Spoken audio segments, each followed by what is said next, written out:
আসসালামু আলাইকুম বন্ধুরা, সবাই কেমন আছেন? আজকে আপনাদের সাথে একটি আনবক্সিং ভিডিও শেয়ার করব। তো অবশ্যই ভিডিওটি শেষ পর্যন্ত দেখতে থাকুন।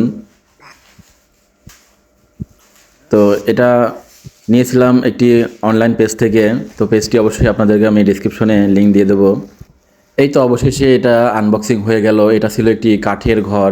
তো এটা কেমন লাগে আপনাদের কাছে অবশ্যই জানাবেন। তো এটা আমার কাছ থেকে বেশ ভালো লাগে, অনেকদিন যাবত এটা নিতে চাচ্ছি। তো আজকে ডেলিভারি ম্যান এটা দিয়ে গেল, তো তাই আপনাদের সাথে শেয়ার করছি। তো এর সঙ্গে আরও কী কী ছিল দেখুন। তো এর সঙ্গে ছিল আরও 6 ধরনের ফুল। তো এটা ছিল টবের আকারে, দেখুন কি কিউট কিউট ফুলগুলো। তো এটা দেওয়ালে লাগানোর পরে আমি আপনাদেরকে পুরো আপডেট দিব। পাশে বসে আমার মেয়েটিও আনবক্সিং করা দেখছিল, তারও ফুলগুলো খুবই পছন্দ হয়েছে। তো এখানে ছিল 6টি ফুলের টব, একটি ওয়াল সেলফ, একটি লাইটিং, একটি হ্যাঙ্গিং ফ্লোয়ার, একটি ওয়াল স্ট্যান্ড সহ ফুলের ঝাড়। তো ফুলগুলো দারুণ লাগছে দেখতে। তো এটা যখন ওয়ালে সেট করব তখন আরও সুন্দর লাগবে। তো আপনাদেরকে দেখাবো ইনশাল্লাহ।